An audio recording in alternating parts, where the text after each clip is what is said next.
Tukoy na ng pulisya kung kanino galing ang paputok na napulot at sinindihan ng dalawang batang naglalaro sa Tondo, Maynila. Na-cremate na ang isa sa mga biktima habang nasa ospital pa rin ang isa pa. Balitang hatid ni Jomar Apresto.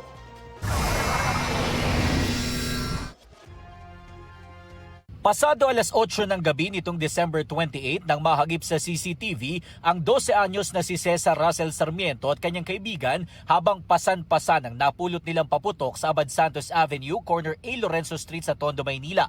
Ilang minuto lang yan bago nila sinindihan ng paputok na kumitil sa buhay ni Russell. Ang pinanggalingan ng nasabing paputok natuntun na ng mga otoridad. Nakuhanan sa CCTV ng Barangay 226 ang 5 lalaki na yan habang naglalakad sa Almeda Street mag-aalas 2 ng madaling araw ng December 28. Ang isa sa kanila may bitbit na kulay green na eco bag. Pagdating sa Yuseco Street, inilabas nila ang hindi pa tukoy na paputok.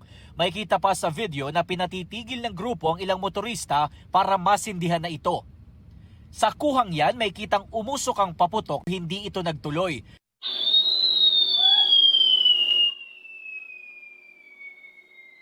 Maya-maya, kumuha ng tubig ang lalaking nagsindi nito at isinaboy sa kalsada. Makalipas ang 15 minuto, isang paputok ulit ang inilabas ng grupo.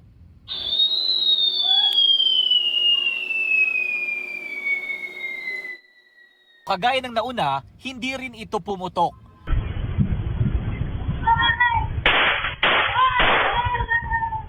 Lumipas ang mahigit 18 oras, may kita na sina Russell na nagpapaputok sa kaparehong lugar. Sabi ng barangay, nasita raw ang mga bata kaya umalis sila doon. Sa kuhang yan, may kita na ang magkaibigan na tumatawid ng kalsada. Huminto sila sa bangketa.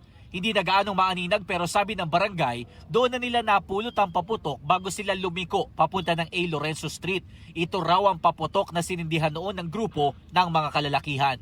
Tinabi doon sa gilid. Nung gabi na, yung mga bata nagpapaputok sa kabilang side na daanan yun, nakuha na. Tapos, mga pinagbabawalan sila dito, doon nila dinala sa bakante na walang sisita sa kanila. Sabi ni Chairman Pulintan, residente roon ang ilan sa mga lalaki, pero ang may dala ng paputok, dayo lang daw. Sinasabi sila, barkada nila yun, nakapula, taga Bulacan daw po yun. Yun daw po yung may dala ng paputok para mag-try kung malakas. Kaso, hindi naman siya, pumutok. Nasabihan na raw ang mga lalaki na magtungo sa pulisya at magbigay ng salaysay. Nauna nang sinabi ng Manila Police District na posibleng managot ang mga taong nag-iwan ng paputok na ikinamatay ni Russell at ikinasugat ng kanyang kaibigan. Na-cremate na ang mga labi ng bata habang nakakonfine pa sa ospital ang kaibigan niya na 12 anyos din. May tama siya dito sa balikat eh. Tsaka yun nga, yung mata niya, pinagagaling pa. Kasi talaga medyo nasunog din. Tiniyak naman ng mga barangay sa lugar na mas paigtingin nila ang pagbabantay para maiwasan na ang ganitong klase ng insidente.